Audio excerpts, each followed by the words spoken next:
Hey everyone, welcome back. It is Icon. Thanks for checking out another episode of Esports Analysis. In today's video, finally, I feel like I've probably had 20 or 30 comments from people asking for a gunless POV. And the problem is that sometimes he streams, sometimes he doesn't. But yesterday, they battled the Atlanta Faze in a series. I'll talk about the series here in a second. But not only was he streaming it, but he was also had a face cam up. So today we are getting the whole package here. So real quick, just a little bit of rundown for this. Over the course of the 5 hardpoint maps, Chicago actually won 4 of them. So it was a 4-1 victory. I think the only one that they lost was Azir Cave, possibly either Azir Cave or Gunrunner. I'm not entirely sure. I don't totally remember, but they definitely did win this one. So let's go ahead and let's start breaking down what you're seeing in front of you. So in terms of the score, they have a 10-point lead, but that's not the most important part. What is the most important part is that it seems as though right now they have flipped spawns. And just off the beginning there, we got a little bit of an insight because this is the role that Gunless plays. So minimap, very top right-hand corner of their screen. I'm going to go ahead and I'm going to draw on that. But essentially, Chicago got this spawn right here, and Atlanta got the opposite spawn over by P2. And essentially, everybody went up by P1, or they went to bottom dirt over to back construction trying to flip.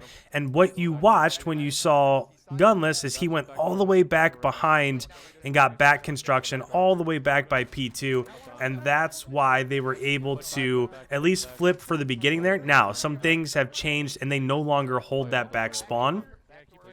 But that was basically a textbook way of flanking through all the way to the left-hand side of the map, running through electronic shop, getting back construction so that you have, at least initially, that spawn set up for P2. So with about 14 seconds, it does appear that this is going to end up going towards Atlanta. Now, you might say that was like a silly challenge there, but what a lot of teams do is, so let me go ahead, let me pause this for just a second because you see this all the time, okay? So as that, say there's 20 seconds left in P2, okay? A lot of times what you'll see is teams will just, the team that like right here, Chicago was spawning by ammo, you'll see them just back out and they'll go and they'll set up for their P3 defense, right? They'll get ready for that P3 defense. So what is also going to happen at that point in time is you'll see Atlanta break out too. So they'll also start trying to flip that. But what happens is they leave one person inside of P2. And so what a lot of time Gunless's role is, you know what, I'm going to go ahead, I'm going to challenge this. And if I win, great, then that'll give us an extra 15, 20 seconds or so. And if you lose, then who cares, right? You were going to give up on that 20 seconds anyways. So if he would have won that, it wouldn't have hurt his team because his team was already set up for P3. So you'll see this probably. Now, again, we see it more when we're on board with Gunless because he's one that makes those challenges a lot of times. But if you had Codcaster mode or something like that, you would see this 5 or 6 different times a game where there's 10, 15 seconds left. So let's just go ahead. The enemy team's already rotating. So you know what? The rest of our team's going to go ahead and rotate. But there's always kind of that one-on-one battle for the scrap time towards the end there. So as this is rotating back to P3, which we were talking about in that scenario, Chicago has done a fantastic job of essentially not really allowing Atlanta nowhere close in terms of being inside the hard point until there's just 13 seconds left right here. Now, again, you can see that Chicago rotated early. Somebody did sneak through. So now that push for Atlanta kind of hurts them a little bit, right? Because they pushed and they were able to get that last 15 seconds, but essentially what they did is they gave up spawns and they gave up the map positioning here and the early time for P4, and that's not something that you really want to have happen all the time.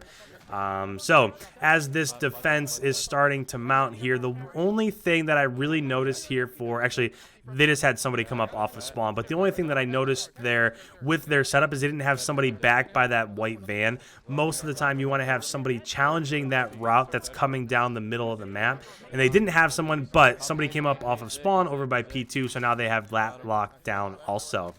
And you can start to see that the lead is starting to build, right? It was like a 10-point lead as it went to P4. and they've essentially maxed out almost the entirety of P4, probably 50-55 seconds, somewhere in there. So as this is rotating to P5, we'll see if they're able to get in and contest. Now, that's the other thing that you kind of want to keep an eye on, and that's something that I watch when I'm watching these streams, is that at the beginning of P4, they had a 10-point lead, right? They were up by 10 points. Now, we'll see if that's the same lead at the end of P5, right? Because P5 is obviously on the opposite side of the map. So since Atlanta was spawning out, they're going to have the spawns for P5. So we'll see. Are they able to hold just as well as Chicago did in P4?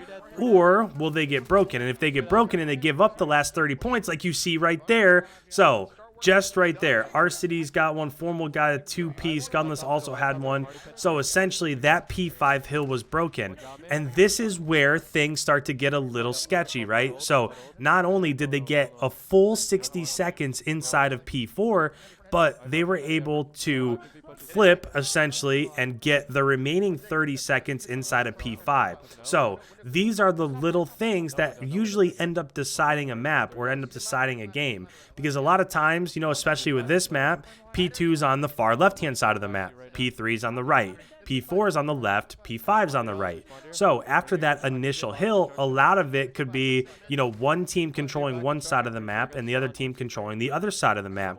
But what you just saw is they were able to push through, they were able to break on P5, and now they've got a 60-point lead. So even if they give up the rest of the 40 points here in P1, as long as they don't give up the spawns for P2, that back electronic shop Hardpoint, then they're going to be in a good situation moving forward. Now, this is the great thing about scrims, is that this is the point in time where we can really hear exactly what they're talking about. So with that, I'm going to let you guys listen in. I'm going to turn up the team comms. Let's hear exactly what they're talking about strategy-wise, and let's prepare for the second set of rotations here. Yo, I'm chilling backed up. I'm chilling backed up. One could be fine. Real back. Got me top three. Doesn't know south is there. Yo, okay, one more backed up. Spawn in the back. I'll spawn front. I spawn front. I spawn front. Three in the back. Every guys is front right now. One front. Get back door. Get Front back dead. door. Front dead. Yeah, I'm going back. That makes sense. No, okay. Yeah. I'm pitching it for you guys. Yo, backed up. Could be dirt. Could be dirt. I don't see him dirt. They're spawning out dub. I'm pretty sure. Focus front. Yeah. Bottom middle. I can't. Bottom middle. I got time now. Up time.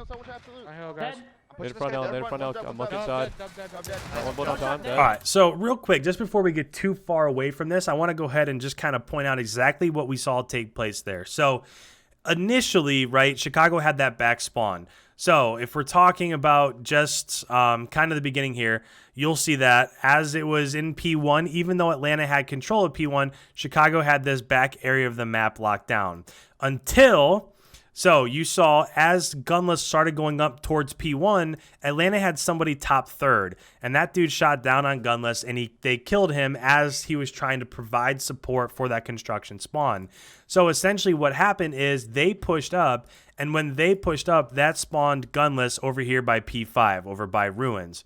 Now, as the next 20 seconds or so took place, they did get this pushed out. Chicago got this pushed out, and they had somebody in back support, so GUNLESS had an option. He knew that Atlanta, since their last known position was over by P1, he knew that they were coming through mid-map, right? Because essentially, they really want to try to push this out so that they're getting this back spawn. So because of that, rather than just funnel through over by ammo and get into P2, he went mid-map. So he went bottom platform and he went here and he tried to pinch. And as soon as he got over sandbags, he got shot from behind. So essentially what that tells him, he got shot right here. Somebody came through bottom plat. So essentially that person ended up spawning over here by ammo, and they took the same route that GUNLESS through, went underneath. So essentially what that told the rest of his team is that they had that pushed out, and whoever was dying, right, as they were getting kills, that was spawning Atlanta over towards ammo. So essentially that pinch that GUNLESS went on, essentially he didn't really kill anybody, but what he did is he was able to let his teammates know, he got information, was able to let them know that they were spawning out over towards ammo. Let's play for What are you doing? I'm leaving. No, Seth, you should go right. It's fine. Go right. On me right, alley. Going right. That's BG. One going mid. Yeah. like we talked about earlier, that's that 12, 15 point second challenge, right? Where GUNLESS died. Luckily, there was one more. It didn't hurt them all that much, but that was that challenge we're always talking about. Three. I have your up right. I have your up right here. One here, right. Got him. Good help. I don't see anything deep back. 3 him over us. He dropped low rugs. Nice. Good job. I'm going to be deep back. I needed him. 2-0. One back door. You just push outside there. The door there. Good job. Not spawn in the back. Got him. That is a really nice job of breaking that. I know I've been stopping this a lot. Most of the time, these maps, I only stop it once or twice, but that's just a phenomenal job. So as Chicago came up off of spawns, this is one of the stickiest spawns to break. Atlanta had control of P3 and they had the back spawn. So as GUNLESS was coming outside of P2, he went and he provided support over by ruins. There was also somebody pushed up over on this right-hand alley, and there was somebody coming from behind. So they had a 3 push over here. And essentially this person that was pushed up, pushed back, and he ended up dying.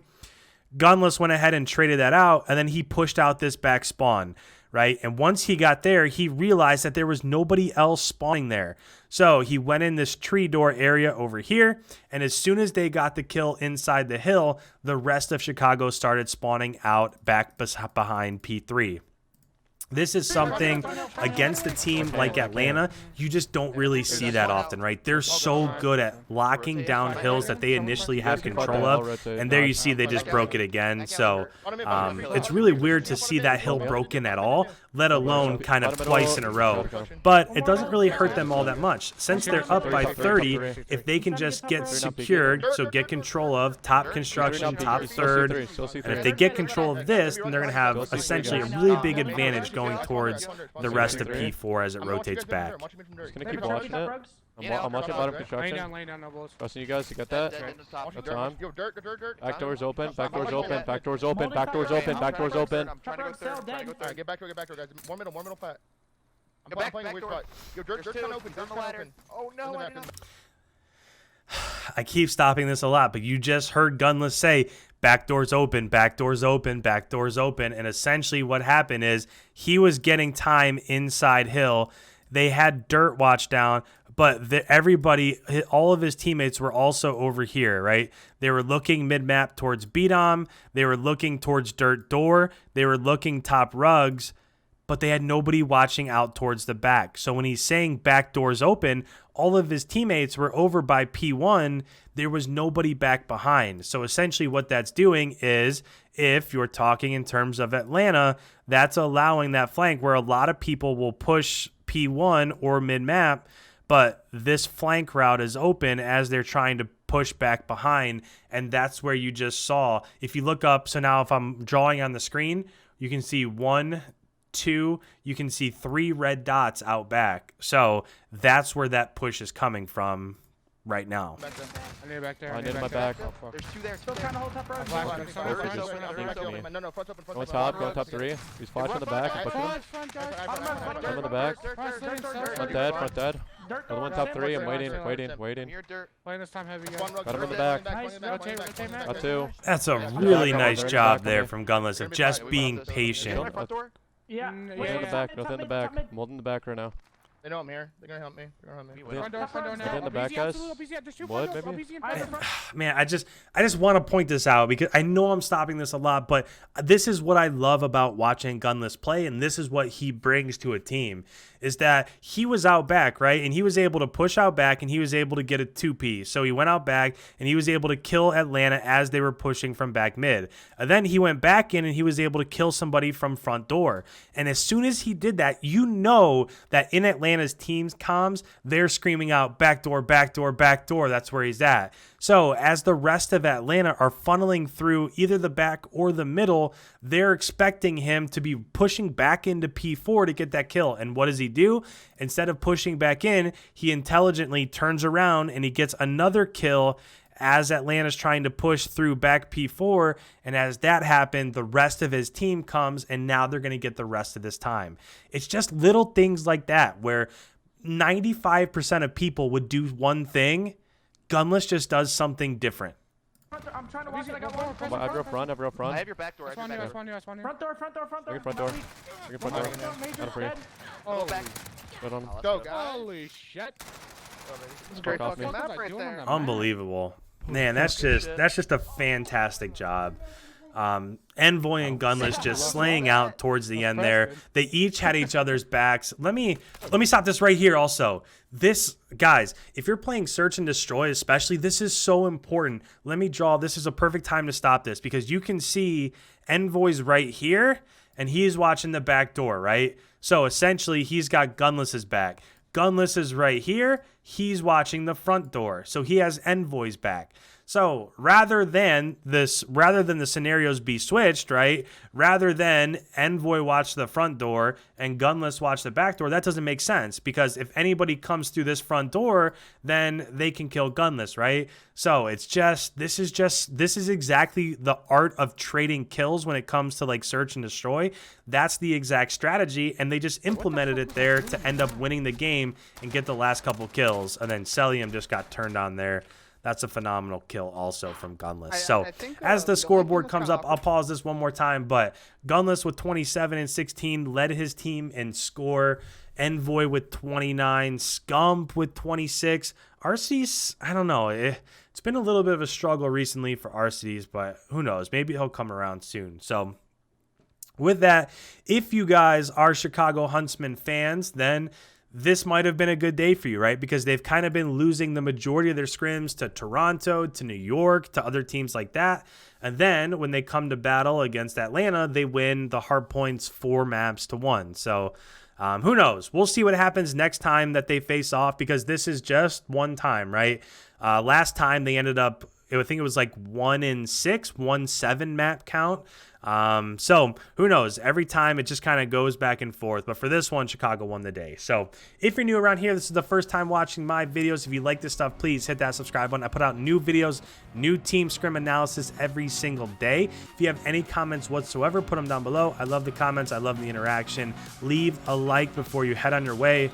And thank you guys so much. I appreciate it. I will catch you in tomorrow's upload.